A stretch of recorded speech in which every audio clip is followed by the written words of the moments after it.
that camper that was here in 1974, who's all grown up, is Mike May, and Mike May is going to induct someone else.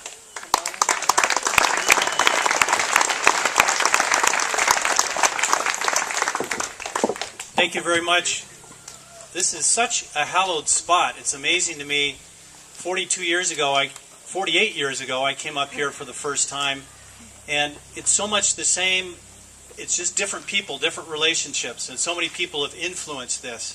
As Kathy reminisced about my mother, I realized the last time I was before a microphone up here was for her memorial service in October of 2007, and we were all gathered around like this celebrating. Stevie Wonder comes rolling down the road and joined us, along with a number of other musicians, and we had an incredible ceremony.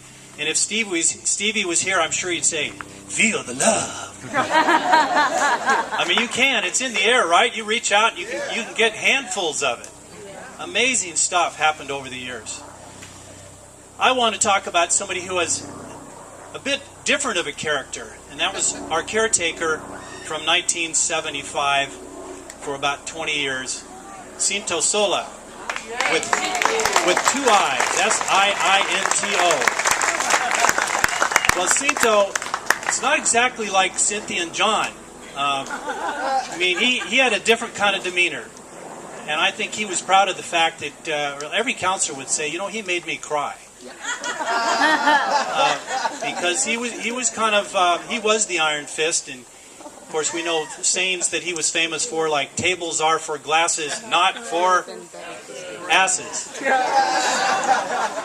You leave a light on, you'd hear about it the next day. He seemed to be everywhere, in the trees, down below, up above. Don't leave a tool out. Don't leave the food. And he was managing the kitchen.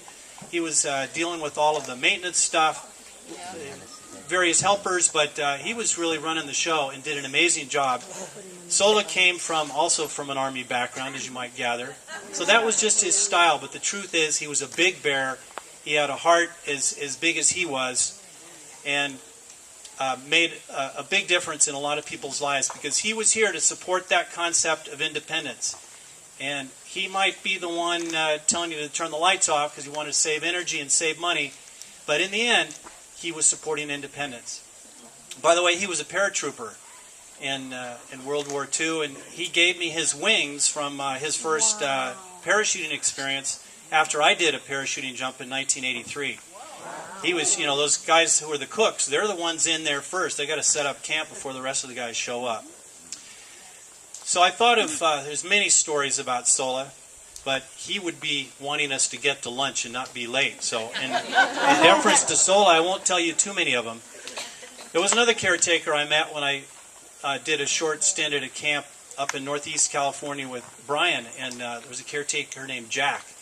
And he did the same thing that Sola did to me, and it goes like this. I was climbing up in the trees to fix the wires because the radio speakers went all through the trees back in the old days. Yep. Big horn speakers down in the lower area, so you couldn't turn the volume down. You had to listen to it in the morning, and we loved that. Oh, yeah. We need to get that back.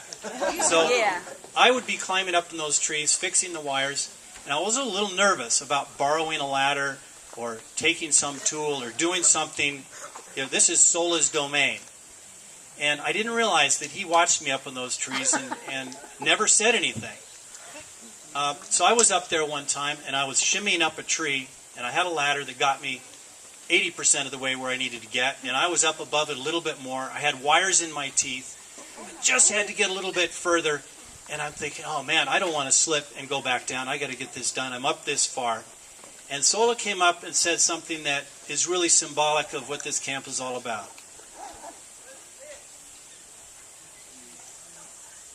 He said, "Can I get you a taller ladder?"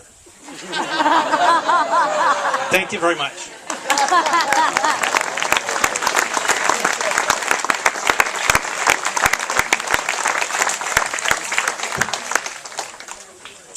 So, to honor Sola with his plaque, it does say on the bottom, from caretaker 75 to 95, tables are for glasses, not for ...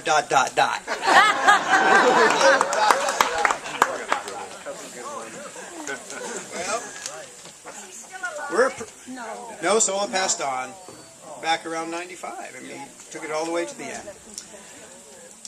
That concludes this part of our program. Now we will tell you what we're going to call organized chaos. I would like our campers, don't go rushing yet, to make sure that they get into the dining hall, and we'll do family style for the campers, and we'll fill up the tables in there first. We talked about this morning. In fact, we've been talking about the celebration all week long, haven't we, campers? Okay, Linda, thank you.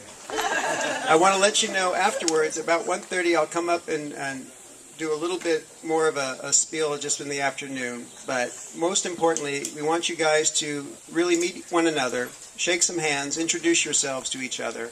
The pool will be open in the afternoon. We have a dedicated group of volunteers running our horse program for us.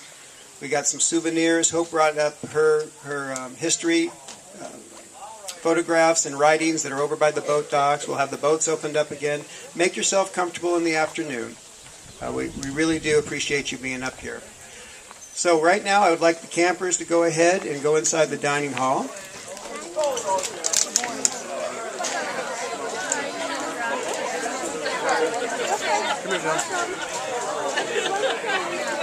Come here, Bill.